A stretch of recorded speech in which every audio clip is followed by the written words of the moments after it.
कल से हमने देखा है किस तरह से चैत्र नवरात्रि की शुरुआत हो रही है। इन सब के बीच नवरात्रि में मीट की दुकान को बंद करने की मांग को लेकर देश के अलग अलग शहरों में अब तेज मांग उठने लगी है। कई हिंदू संगठन मीट की दुकान बंद करने पर अड़ गए हैं।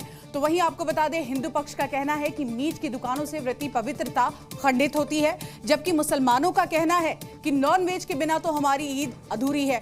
हिंदू पक्ष ये भी तर्क दे रहा है कि मीट की दुर्गंध से ये हमारा व्रत जो है वो खंडित होता है। तो वहीं मुस्लिम पक्ष ने बड़ा दावा किया है कि शराब से भी हमारी आस्था को ठेस पहुंचती है, फिर शराब बैन करो। इसी के साथ साथ हिंदू पक्ष ने ये मांग की है कि सभी मीट की दुकानें बंद हो ताकि व्रत की जो पवित्रता है वो बनी रहे। मुस्लिम पक्ष तर्क दे रहा है कि नॉनवेज बेचने वाली नामे जो रेस्टोरेंट है वो भी बंद कराओ, सिर्फ छोटी दुकानों पर ही आखिर अटैक क्यों। हिंदू पक्ष की यह भी मांग है कि जिलों में प्रशासन दुकानें बंद कराने से सहमत है। तो वहीं मुस्लिम समुदाय इस पर सवाल खड़े कर रहा है। उनका कहना है कि इतने साल जो पुराना रिवाज है आखिर अब क्यों बदला जा रहा है। यानी दोनों तरफ से अपने अपने तर्क हैं, अपने अपने बड़े दावे हैं और ग्राउंड पर नॉनवेज की ये जंग कहां तक पहुंची है, जरा वो भी एक बार देख लीजिए। दिल्ली से मुंबई तक और भोपाल से पटना तक नॉनवेज के खिलाफ सनातनी जंग जारी है। महादेव की नगरी काशी में भी मीट बैन की मांग तेज है। कहीं ग्राउंड पर अफसरों का एक्शन चल रहा है, कहीं सड़क पर हिंदू संगठनों का प्रदर्शन। बस एक ही मांग सुनाई दे रही है, न चिकन न मटन, 9 दिन सिर्फ भजन। लेकिन भजन तो हिंदू करेंगे, ईद पर बिना मीट मुस्लिम क्या करें। बस इसी पर विवाद है। ये तस्वीरें उसी की गवाही दे रही हैं। कैसे नॉनवेज की जंग 4 राज्यों तक पहुंच गई। भोपाल में तो वीएचपी ने बकायदा ज्ञापन अभियान चला रखा है और मंदिरों के आसपास मीट दुकानों पर बैन की मांग हो रही है। तो भाई इंसान बन जाइए, मटन की दुकानें खुली रहने दीजिए, उनका भी पेट पल जान दीजिए। पेट पलने को कौन मना कर रहा है, लेकिन सब जगह के लिए सरकार ने नियम बना रखे हैं। दुकानों के लिए एक जगह दायरे फिक्स कर रखे हैं, कहाँ मटन मार्केट होगा, कहाँ दवा मार्केट होगा, कहाँ फूल मार्केट होगा। नवदुर्ग में बंद रहना चाहिए। नवदुर्ग में नहीं, तो हमेशा ही बंद रहनी चाहिए। नवदुर्ग हमारा क्या मांगे आपकी? इसके बाद मैं दिखाता हूँ, तस्वीर दिखाऊंगा। क्या मांगे आपकी? हाँ साहब, जो नवरात्रि में मतलब जो मटन मछली की दुकान बंद होना, बिल्कुल कर देंगे बंद। जैसा वो चाहेंगे वैसा कर देंगे। 9 दिन के लिए बिल्कुल बंद कर देंगे।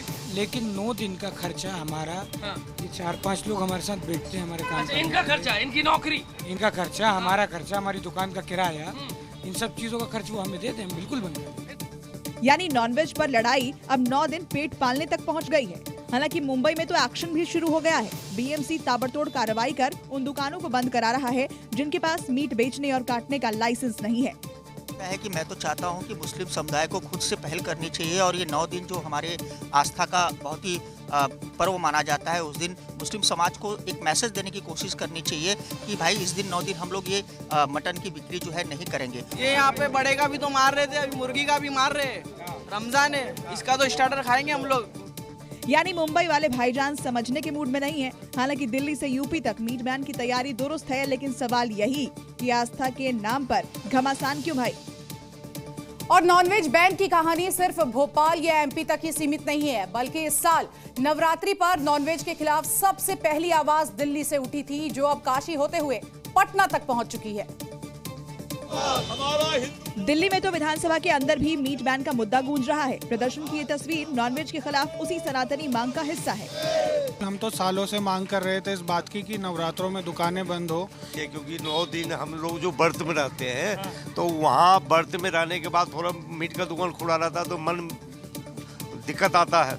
देखो, अगर हमारे हिंदू भाइयों को हमसे कोई परेशानी है या कोई चीज़ है तो हम इसके लिए सहयोग करेंगे उनका। यहाँ मुसलमान इलाका है, यहाँ 50 से 60% जो ग्राहक है ना हमारा, ज़्यादातर हमारे हिंदू भाई हैं। अच्छा, हम ये चाहते हैं 9 दिन के लिए बिल्कुल बंद होना जाना चाहिए, बिल्कुल बंद हो, हम राजी हैं।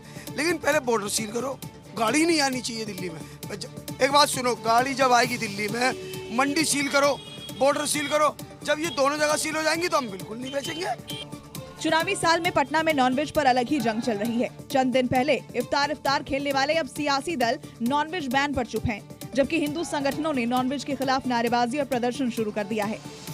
आस्था को सम्मान दो, सम्मान दो, सम्मान। नवरात्रा जो हिंदुओं के सबसे पवित्र त्योहार है, इसकी गरिमा को, इसकी स्वच्छता को, इसकी पवित्रता को बनाए रखने के लिए खुले में जो बिकती हैं, जो मीट और मांस की दुकानें हैं, जो खुलेआम बिकती हैं, ऐसी दुकानें को बंद करना होगा। ये मांसाहार की दुकान को 9 दिन के लिए चैती छठ और चैती नवरात्र के मौके पर बंद कराएं। बंद नहीं करेंगे तो जबरदस्ती बंद कराएंगे, बिल्कुल बंद कराएंगे। अभी प्यार से समझा रहे हैं, नहीं मानेंगे तो जबरदस्ती बंद करवाएंगे। नवरात्र में तो लोग हिंदू लोग नहीं खाते हैं, मुस्लिम लोग तो खाने करेंगे। मुस्लिम लोग खाएंगे, तो खाएंगे। नवरात्र में मीट शॉप जिनको इच्छा है वो खा सकते हैं, जिनको नहीं इच्छा है वो नहीं खा सकते हैं। ऐसा बात थोड़ा है, कोई खा भी सकता है, कोई नहीं भी। हिंदू भी खाता है नवरात्र में, मियाँ भी खाता है। ऐसा थोड़ा है कि बंद हो जाते हैं। हालांकि यूपी में भी मीट बैन की मांग है, लेकिन हिंदू संगठनों की डिमांड से पहले ही प्रशासन मीट दुकानों का शटर डाउन कराने में जुट गया है। भाईजान को भी पता है कि योगी के यूपी में कोई चालबाजी नहीं चलने वाली। कल से चैत्र नवरात्र की शुरुआत हो रही है। नवरात्र के दौरान कोई भी हंगामा न हो, इसके साथ साथ शांति कायम रहे, इसके लिए यूपी समेत कई राज्यों में सुरक्षा के कड़े इंतजाम किए गए हैं। जम्मू की कटरा में भी माता वैष्णो देवी की मंदिर की जो सुरक्षा है इसको बढ़ा दी गई है, क्योंकि सुरक्षा बलों को नवरात्र के दौरान लगातार आतंकियों के इनपुट मिल रहे हैं। इसलिए कटरा में सुरक्षा के कड़े इंतजाम किए गए हैं और माता वैष्णो देवी मंदिर जाने वाले मार्ग पर अतिरिक्त सुरक्षा बल तैनात किए गए हैं। कटरा के एंट्री और एग्जिट पॉइंट्स पर हर आने जाने वाली गाड़ी की चेकिंग की जा रही है। इस दौरान जम्मू कश्मीर पुलिस, सीआरपीएफ के जवान गाड़ियों बसों में प्रॉपर चेकिंग करते दिखाई दिए। कटरा कल से चैत्र नवरात्रों की शुरुआत हो रही है। आतंकी इनपुट्स लगातार मिल रहे हैं और उसके आधार पर आप देखिए लगातार गाड़ियों की चेकिंग जो है वो प्रॉपर की जा रही है। चेकिंग के दौरान सुरक्षा बलों को इनपुट मिला कि एक स्कॉर्पियो गाड़ी एक नाका तोड़कर भागी है, जिसके बाद पुलिस ने उसे नोमाई नाके पर रोक लिया, गाड़ी की तलाशी ली और उसके ड्राइवर से भी पूछताछ की। बलों को भी एक इनपुट मिला कि एक गाड़ी जो है वो यहाँ से भागी है पिछले नाके से। उसके बाद यहाँ पर पूरा नाकाबंदी जो है वो कर दी गई है और अभी उस गाड़ी को पकड़ लिया गया है। ये पुलिस इस गाड़ी पर लिखा हुआ है और फिलहाल के लिए पुलिस जो है इनसे पूछताछ कर रही है कि उस नाके से क्यों भागी। वहीं यूपी में भी नवरात्र को लेकर सुरक्षा के कड़े इंतजाम किए गए हैं। पुलिस ने लखनऊ शहर को 5 जोन और 18 सेक्टर में बांटा है, जिनमें 10 थानों के पुलिस और पीएसी की 9 कंपनियां तैनात की गई है। इसके अलावा 64 हॉटस्पॉट चिन्हित करके ड्रोन से निगरानी कराई जा रही है। लखनऊ पुलिस के सीनियर अधिकारी पैरामिलिट्री फोर्स और पीएसी के साथ संवेदनशील इलाकों में फ्लैग मार्च कर रहे हैं। राजधानी लखनऊ में नवरात्र के दौरान शांति व्यवस्था कायम रहे, इसके लिए सोशल मीडिया में आपत्तिजनक पोस्ट करने वालों पर कड़ी नजर रखी जा रही है।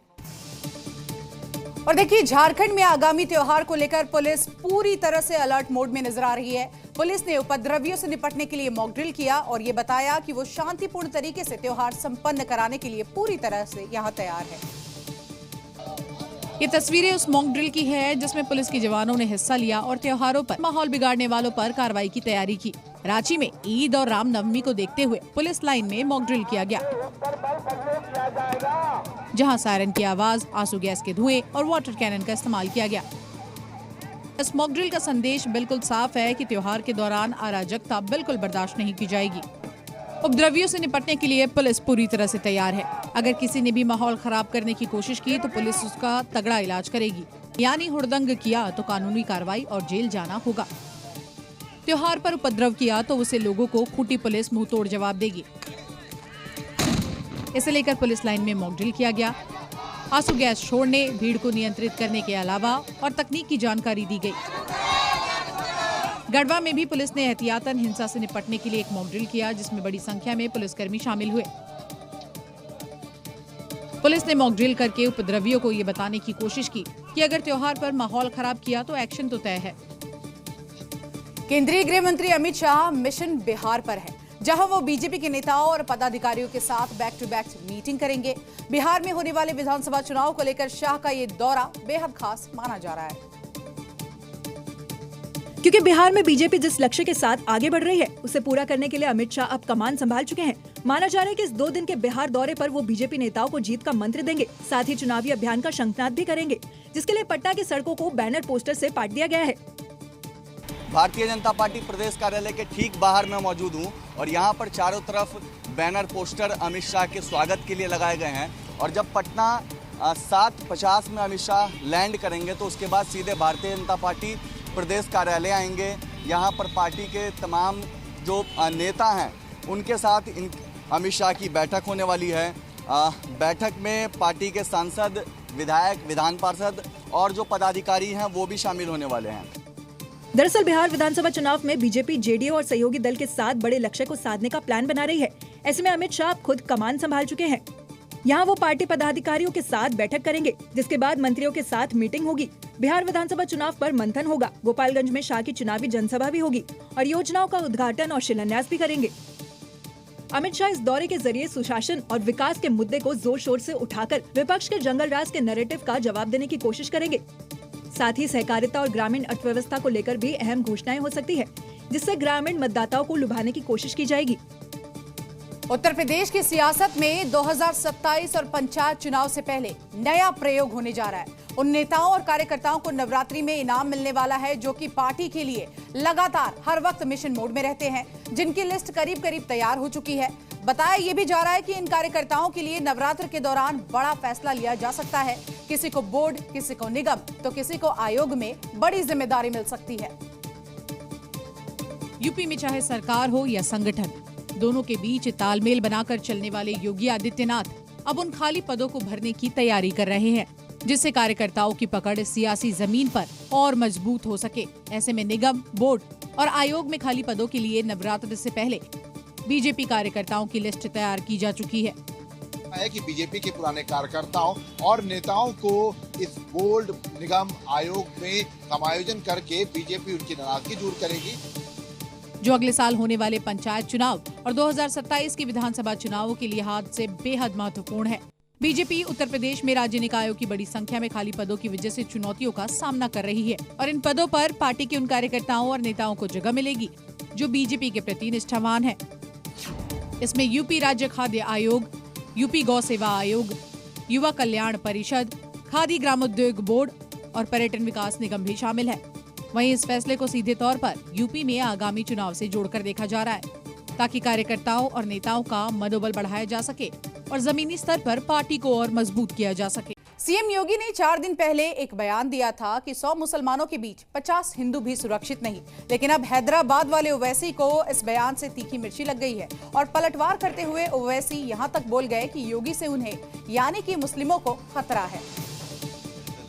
हैदराबादी भाईजान मुस्लिमों की सुरक्षा के बहाने योगी पर बंदूक ताने नजर आए। पहले होली वर्सेस ईद किया और फिर आरएसएस को निशाने पर ले आए। उत्तर प्रदेश के चीफ मिनिस्टर एक पॉडकास्ट में बोल रहे हैं अगर जहां पे 100 मुसलमान हैं तो 50 हिंदू सुरक्षित नहीं है। ये अब मैं उनसे पूछना चाह रहा हूं, मेरे गाड़ी पे गोली कहीं को चलाई फिर आप? तो वैसे यही नहीं रुके, योगी के बयान के पहले उन्होंने आरएसएस और पीएम मोदी पर भी निशाना साधा। हम योगी आदित्यनाथ को ये बोलना चाह रहे हैं, भारत में न हिंदुओं को मुसलमानों से खतरा है, न मुसलमानों को हिंदुओं से खतरा है। भारत में अगर हिंदू, मुसलमान, सिख, ईसाई को, इस भारत के आईन को अगर किसी से खतरा है तो आरएसएस, उसकी आइडियोलॉजी, योगी और मोदी से खतरा है। यानी भाईजान को योगी से डर लगता है या फिर ये डर वाला हवा बनाकर ओवैसी अपनी सियासी चाल चल रहे हैं। तो असदुद्दीन ओवैसी का ये बयान आपने सुना और इस बयान के बाद अब सियासत और भी ज्यादा तेज हो गई है। एक तरफ योगी आदित्यनाथ का बयान और उसके बाद आप देखिए ईद से पहले किस तरह से ओवैसी यहाँ पर पलटवार करते हुए नजर आए और अब देखना होगा कि इसके बाद क्या बयान और भी सियासी दलों की ओर से आता है। इसके साथ साथ बात पते की में आगे बढ़ते हैं। यूपी के बहराइच से एक हैरान करने वाली खबर सामने आई है। यहाँ पर एक शॉपिंग मॉल के बाहर लगे प्रधानमंत्री मोदी और सीएम योगी के पोस्टर देख भाईजान भड़क गए और पोस्टर्स को उतार कर फेंक दिया। पोस्टर उतारते भाईजान को देखिए। नफरत का आलम ये कि प्रधानमंत्री मोदी और सीएम योगी की तस्वीर तक बर्दाश्त नहीं हुई।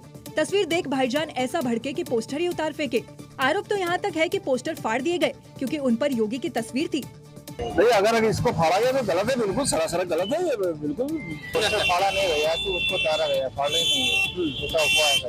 चलो मान लिया कि फाड़ा नहीं, बस उतारा गया, लेकिन ये भी तो मान लिया ना कि पीएम मोदी और योगी की तस्वीर थी, बस इसलिए पोस्टर से नफरत थी। क्या इसलिए पोस्टर उतारे गए? पीएम और सीएम के पोस्टर को देख करके यहाँ पर कुछ दुकानदारों ने उनके पोस्टर को फाड़ दिया, जिसकी तहरीर कोतवाली नगर में पीड़ित के द्वारा दी गई है। आप देख सकते हैं यहाँ के लोगों का कहना है कि वो पोस्टर है वो फाड़ा नहीं गया है। जो भी हो, लेकिन एक बात तो साफ हो गई कि मुस्लिम मोहल्ले में भाईजान योगी और मोदी की तस्वीर तक देखना पसंद नहीं करते। हालांकि अब हिंदू पक्ष पोस्टर उतारने वालों पर कार्रवाई की मांग कर रहा है। और देखिए उत्तर प्रदेश की अब बात करते हैं, जहां पर रमजान के दौरान खुले में नमाज पर घमासान मचा हुआ है। इसी बीच बरेली का मौलाना तौकीर रजा का एक बड़ा बयान सामने आया। उन्होंने खुले में नमाज पढ़ने का विरोध करने वालों को खुली चेतावनी दे डाली है। क्या कुछ कहा, आइए आपको सुनवाते हैं। मौलाना तौकीर रजा ने तर्क दिया कि अगर मस्जिद में जगह भर जाए तो सड़क पर 2 मिनट की नमाज पढ़ने में कोई बुराई नहीं है। इतना ही नहीं, उन्होंने विरोध करने वाले को चेतावनी देते हुए खुद भी खुले में नमाज पढ़ने का ऐलान कर दिया।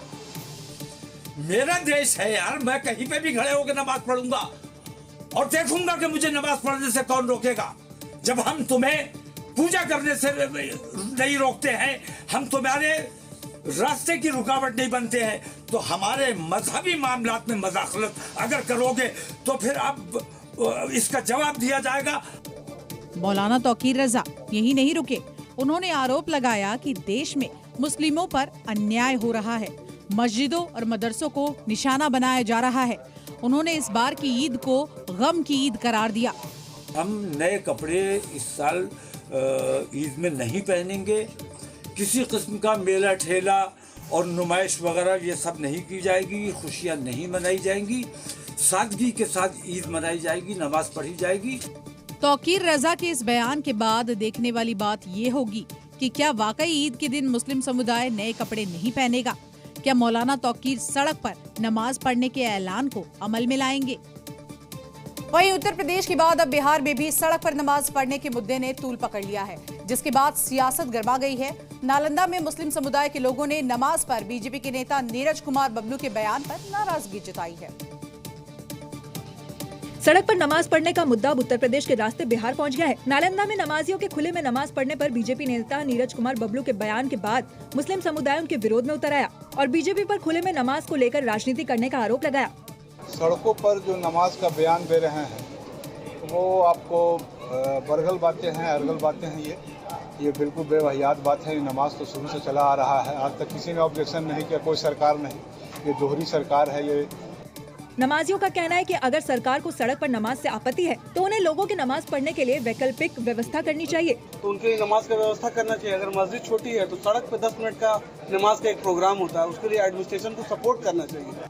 खुले में नमाज को लेकर बीजेपी नेता के बयान के बाद राज्य में सियासत शुरू हो गई है और आरजेडी ने बीजेपी पर हमला बोला है। ईद के मौके पर नमाज अदा करने के वक्त में अगर भीड़ होती है और मस्जिद से बाहर अगर भीड़ हो जाती है तो सड़क किसी की बात की जागीर थोड़ी है। दरअसल बिहार में इसी साल विधानसभा चुनाव होने हैं, इसलिए यहाँ की सियासत में भी अब धर्म और राजनीति के बीच की लकीर धुंधली होती जा रही है। देखना होगा कि खुले में नमाज का मुद्दा आगे और कितना तुल पकड़ता है। वहाँ पर नई सरकार बनने के बाद मुगलिया पहचान पर चोट जारी है। मुस्तफाबाद की जंग जो है वो अभी थमी ही नहीं थी कि इन सब के बीच आपको बता दे देखिए किस तरह से दिल्ली के बाबरपुर का नाम बदलने की मांग और भी ज्यादा तेज हो गई है। और इसके साथ साथ आप देखिए कि जो बीजेपी के विधायक है महावर से बाबरपुर विधानसभा का नाम बदलने की मांग करते हुए नजर आए। पूरी खबर आपको दिखाते हैं। बीजेपी विधायक अजय महावर इसकी पूरी तैयारी कर चुके हैं। बाबरपुर विधानसभा क्षेत्र का नाम बदलकर मोहनपुरी करने की योजना है। बीजेपी के विधायक का ये तर्क है कि एक आक्रांता और बाबर लुटेरे के नाम पर भला क्यों। बाबरपुर विधानसभा का नाम बदलने की बात मैंने पिछले बार की जब सरकार थी, सत्ता 7वीं हमारी विधानसभा, तब भी रखा था इस विधानसभा में। बाबर एक लुटेरा था, बाबर एक आक्रांता था, वो बर्बर था, वो हमारा हीरो कैसे हो सकता है। यानी मुस्तफाबाद के बाद बाबरपुर का नाम बदलने की तैयारी है, क्योंकि बीजेपी के गोंडा से विधायक अजय महावर ने बाबरपुर का नाम बदलकर मोहनपुरी या अब्दुल कलाम करने की मांग उठाई है। मोहनपुरी वहाँ बहुत अच्छी एक कॉलोनी है, उसके नाम पर रखे। और अगर किसी को ये एतराज हो ये बात हिंदू और मुस्लिम की है तो अशफाकुल्लाह खान, हमीद, जिन्होंने देश के लिए जान दिया, जिन लोगों ने फ्रीडम फाइटिंग में या बिल्डिंग नेशन में कोई कंट्रीब्यूशन किया है, उनका हम स्वागत करते हैं, उनके नाम पर रख दीजिए। लेकिन वाई बाबर। दिल्ली में नाम का बदलापुर कोई नई बात नहीं है। इससे पहले कई मुगलिया नाम वाली सड़कों के नाम बदलने की डिमांड भी उठती रही है। मुस्तफाबाद का नाम बदलने की प्रक्रिया तो शुरू भी हो गई। अब देखना होगा कि बाबरपुर का बदलापुर कब पूरा होता है। बात करते हैं पश्चिम बंगाल के मालदा की, जहां पर हिंसक झड़प के बाद पुलिस का एक्शन लगातार जारी है। आरोपियों की गिरफ्तारी भी यहां की जा रही है। वहीं हिंसा के बाद इलाके में तनावपूर्ण माहौल है और इंटरनेट सेवा भी अब बंद कर दी गई है। और मालदा के मोथाबाड़ी इलाके में तनावपूर्ण माहौल है। हर तरफ सिर्फ सुरक्षा बलों की तैनाती की गई। चप्पे चप्पे पर कड़ी सुरक्षा व्यवस्था की गई। हालात फिर न बिगड़े, इसके लिए सुरक्षा बल लगातार गश्त लगा रहे हैं। आपको बता दें कि पश्चिम बंगाल के मालदा में 27 मार्च को दो गुटों के बीच जमकर विवाद हो गया। विवाद बढ़ा तो इसने हिंसक रूप ले लिया। मोथाबाड़ी चौरंगी मोड़ इलाके में तोड़फोड़ हुई, आगजनी की गई, जिसके बाद भारी पुलिस बल की तैनाती की गई। इस हिंसा के बाद पुलिस ने अब तक 50 से ज्यादा लोगों को गिरफ्तार कर लिया है। Situation in Mothabadi is now peaceful. We have deployed more than 3 companies of the forces, specialized forces from the state headquarters. They are deployed and they are patrolling the area. As such, we have already made more than 50 arrests in this case, and investigation is proceeding. वहीं इस हिंसा को लेकर BJP ने ममता सरकार पर निशाना साधा। देखिए, बाकी जगह पे हमारी सरकार जहाँ पे है कोई कुछ नहीं होता, हिम्मत नहीं है किसी की कोई करे। Administration is very weak, police अपना काम भूल चुकी है, पुलिस एकदम काम नहीं कर रही, इसके लिए बार बार ऐसा हो रहा है। फिलहाल मालदा में शांति है। हिंसा के बाद से इलाके में इंटरनेट सेवा बंद है। तनावपूर्ण माहौल को देखते हुए आर्म्ड और रैपिड एक्शन फोर्स की 3 कंपनियां तैनात की गई हैं। राजस्थान के जयपुर में एक मंदिर में तोड़फोड़ के बाद यहां बवाल हो गया। गुस्साए लोगों ने हाईवे जाम करके जोरदार प्रदर्शन किया। वहीं भीड़ को काबू करने के लिए पुलिस ने प्रदर्शनकारियों पर जमकर लाठीचार्ज किया। तस्वीरों में साफ देखा जा सकता है कि प्रदर्शनकारियों के पीछे पुलिसकर्मी भाग रहे हैं और बीच सड़क पर ही पुलिसकर्मियों ने प्रदर्शनकारियों पर जमकर लाठियां भाजी हैं। किस तरह से पिटाई की जा रही है, किस तरह से उन लोगों को भगाया जा रहा। जयपुर में वीर तेजाजी मंदिर में अराजक तत्वों ने मूर्तियों पर तोड़फोड़ की थी, जिसके बाद हिंदू संगठन के लोगों ने आरोपियों के खिलाफ कार्रवाई को लेकर प्रदर्शन किया। मंदिर के सामने लोगों ने जमकर नारेबाजी की। गुस्साए लोग सड़क पर उतर आए और हाईवे पर बैठकर प्रदर्शन करने लगे, जिससे हाईवे पर कई किलोमीटर लंबा जाम लग गया। पुलिस ने जब लोगों को समझाने की कोशिश की तो लोग नहीं माने, जिसके बाद पुलिस ने लाठीचार्ज करके लोगों को खदेड़ा। जो लोग हैं वो धरने पर बैठ गए हैं। पुलिस शांति से समझाइश करने का प्रयास कर रहे थे। तेजस्विनी गौतम है यहाँ डीसीपी, वो लगातार समझाइश कर रही थी। उसके बाद जो आक्रोशित युवा है वो यहाँ पेट्रोल पंप पे पहुँच गए। उसके बाद पुलिस को बल प्रयोग करना पड़ा। लोगों ने बैरिकेड तोड़ते हुए आगजनी भी की, जिससे माहौल और बिगड़ गया। वहीं हिंदू संगठनों ने पुलिस कर्मियों पर आरोप लगाए हैं। बैठे थे, ये राजस्थान की ये पुलिस हमें आकर बेफालतू में मारती है, पूरे शरीर पर दिखाई दे रहे। हमारे 1000 नौजवान युवाओं को इन्होंने मार कर 1 किलोमीटर दूर तक भेज दिया। बवाल, लाठीचार्ज, आगजनी के बाद मामला शांत नहीं हुआ। प्रदर्शनकारी जबरन सड़क पर बैठ गए, जिसके बाद पुलिस ने प्रदर्शनकारियों को उठाकर पुलिस जीप में डाला और सभी को हिरासत में ले लिया। कुछ लोगों को जो बदमाशी कर रहे थे उनको डिटेन किया गया है। जो मैटर है उसका अनुसंधान चल रहा है और यहाँ पे पूर्ण शांति है। बहरहाल हालात काबू में है, लेकिन सवाल यही कि आखिर मंदिर में तोड़फोड़ और माहौल बिगाड़ने की साजिश किसने रची।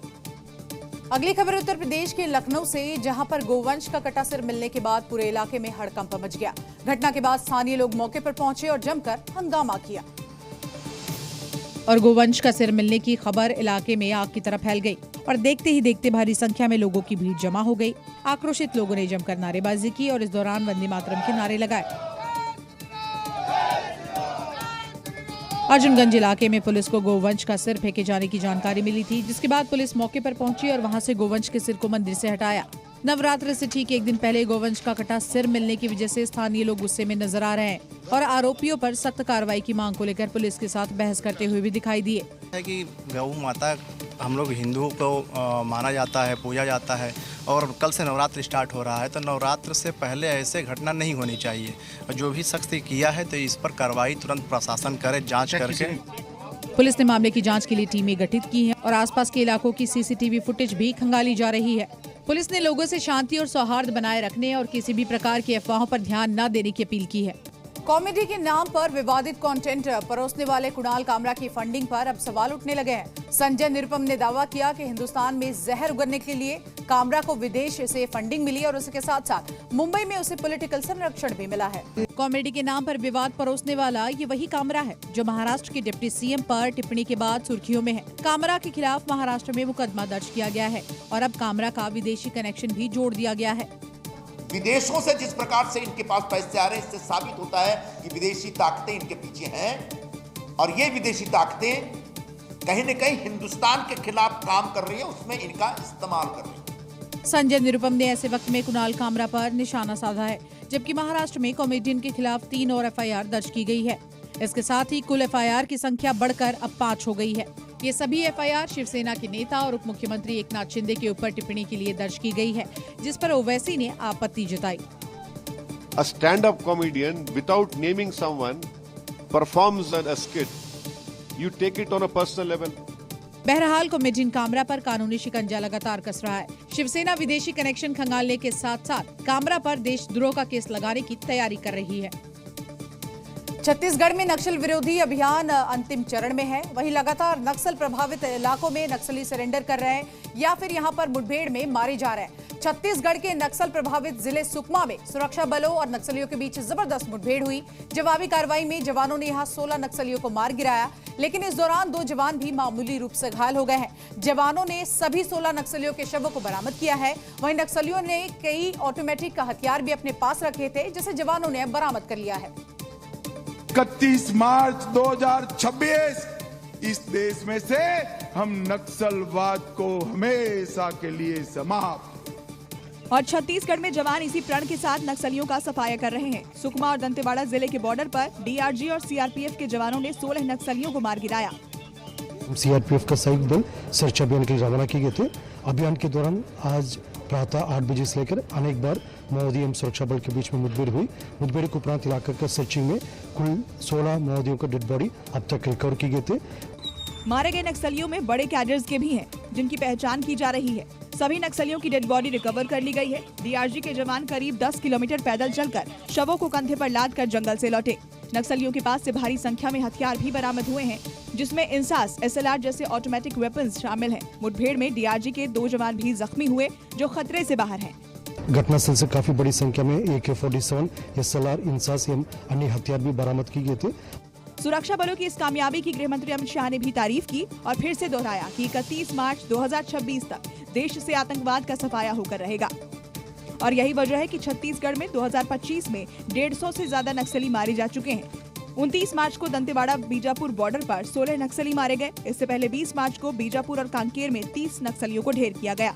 9 फरवरी को बीजापुर में मुठभेड़ हुई थी, इसमें भी 31 नक्सली मारे गए। वहीं 20-21 जनवरी को छत्तीसगढ़ ओडिशा बॉर्डर पर भी 27 नक्सली मारे गए। उससे पहले 16 जनवरी को 18 नक्सलियों का खात्मा किया गया।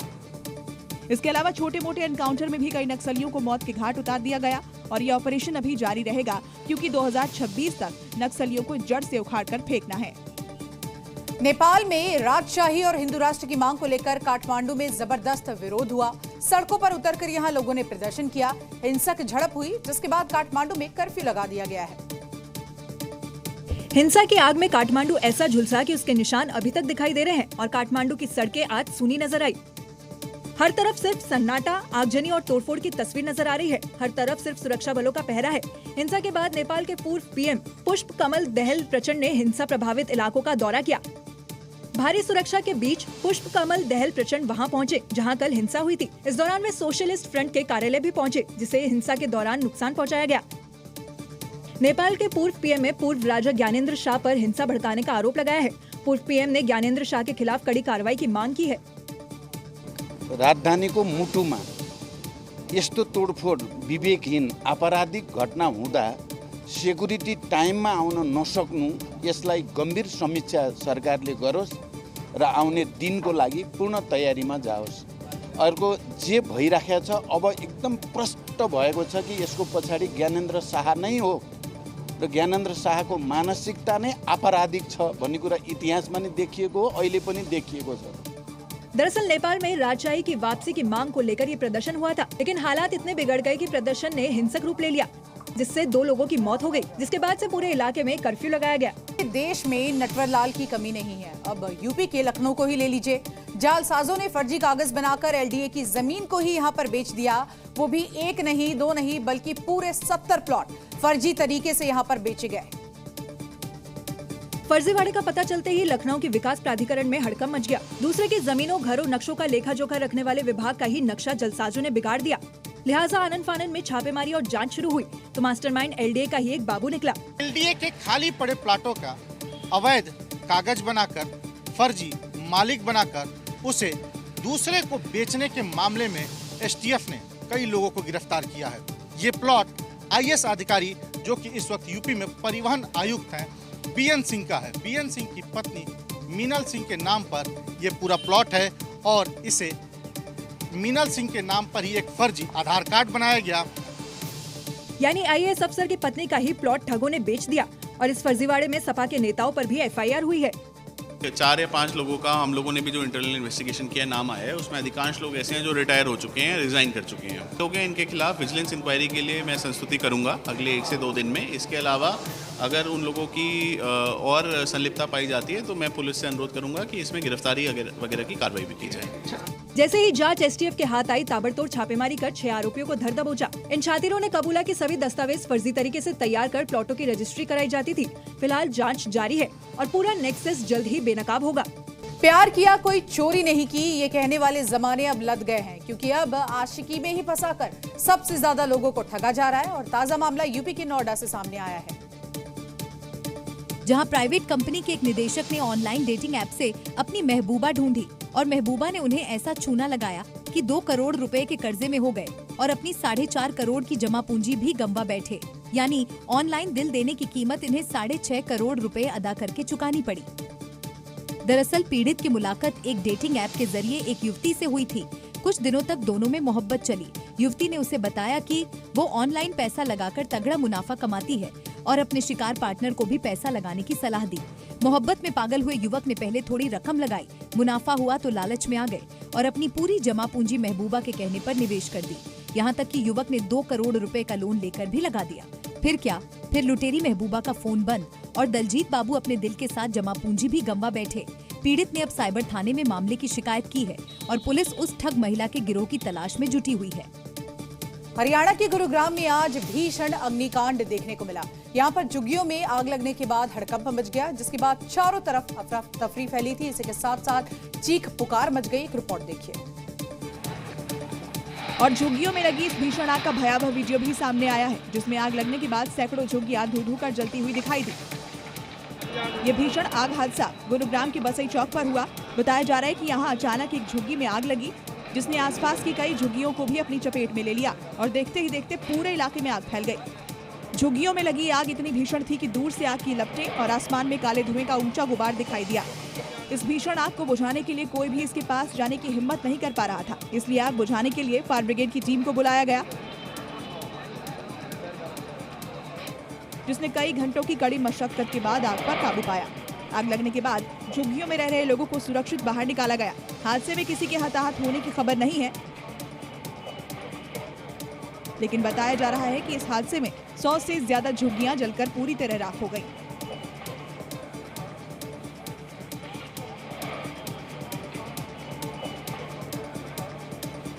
मध्य प्रदेश के खरगोन में उस वक्त हड़कंप मच गया जब एसडीएम ऑफिस में अचानक से 2 बंदर घुस गए।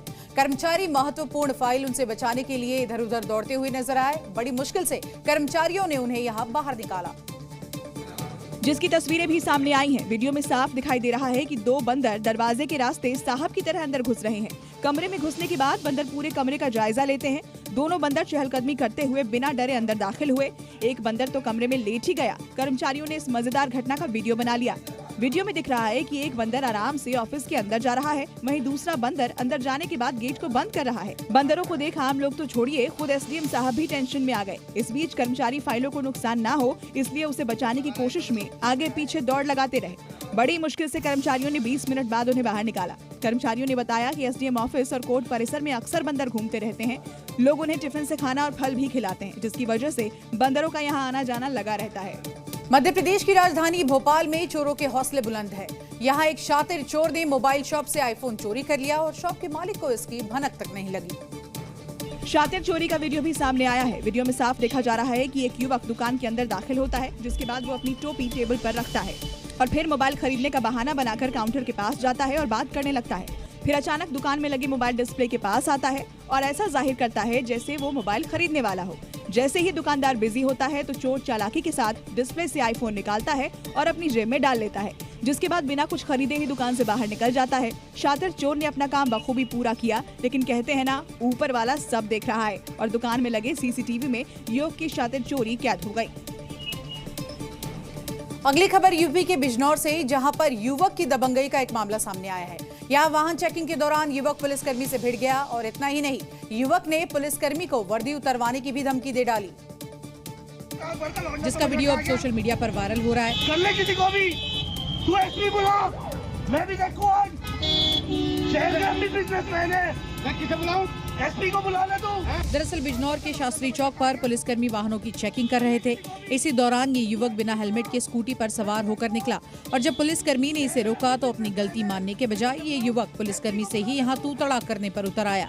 गाली तूने दी पहले, औकात मेरे, गाली तूने दी पहले, अबे औकात मेरे, गाली तूने दी पहले, बनाओ जल्दी वीडियो बनाओ, आपके इस बंदे ने पहले गाली दी है। इतने में एक बाइक सवार शख्स आता है, युवक को समझाने की कोशिश करता है, लेकिन युवक फिर भी पुलिसकर्मी से यहाँ बहसबाजी करता दिखा, जिसके बाद युवक स्कूटी पर सवार होता है, लेकिन फिर भी पुलिसकर्मी को धमकी देता नजर आया। मध्य प्रदेश के छतरपुर से चोरी की चौंकाने वाली एक तस्वीर सामने आई है। यहाँ पर एक चोर पहले लड़कियों के कपड़े चुराता है, फिर उन्हीं कपड़ों को पहनकर चोरी की घटना को अंजाम देता है, जो कि अब बेनकाब हो चुका है। क्योंकि ये चोर शटर के नीचे से दुकान में चोरी करने आया था। महिला की पोशाक में शॉल से चेहरा छिपाया था, लेकिन जैसे ही उसकी नजर वहां लगे सीसीटीवी पर पड़ी, उसने फौरन चोरी का इरादा बदल दिया। जब तक चोर अपना चेहरा छिपाता, वो सीसीटीवी में कैद हो चुका था, लेकिन उसने बचने के लिए फिर से चेहरा छिपाने की कोशिश की और जिस रास्ते से आया था उसी रास्ते फरार हो गया। बताया गया कि वो कई दुकानों में पहले ही चोरी कर चुका था और इस दुकान में इंडक्शन बैटरियां और कैश चुराने आया था, लेकिन जैसे ही उसकी नजर कैमरे पर पड़ी, पकड़े जाने के डर से उल्टे पैर भाग गया। जानकारी के मुताबिक ये चोर एक रात में 4 दुकानों को निशाना बना चुका था और 5वें दुकान में चोरी करने आया था, लेकिन इस बार उसका चेहरा बेनकाब हो गया। अब इसी सीसीटीवी की मदद से पुलिस आरोपी को पकड़ने की कोशिश कर रही है। मध्य प्रदेश के रीवा से शराब के नशे में धुत एक शख्स की तस्वीर सामने आई है, जिसे प्रोफेसर बताया जा रहा है, जो कि कॉलेज की जगह मैखाना पहुंच गए और शराब पीकर सड़क पर लड़खड़ाने लगे। जमीन पर लोटपोट होने वाला ये शख्स जीडीसी कॉलेज का प्रोफेसर बताया जा रहा है, जो घर से कॉलेज के लिए निकला था, लेकिन बच्चों को पढ़ाने की जगह ये शराब के नशे में लेफ्ट राइट कर रहे हैं।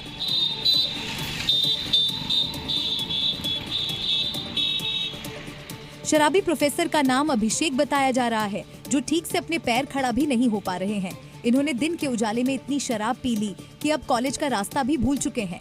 शराब के नशे में झूम रहे प्रोफेसर साहब रीवा के मालवीय जीडीसी कॉलेज में कॉमर्स पढ़ाते हैं, लेकिन शराब के नशे जनाब अपनी कुर्सी की मर्यादा का कैलकुलेशन ही भूल बैठे और मतंग होकर सड़क पर इधर से उधर झूम रहे हैं।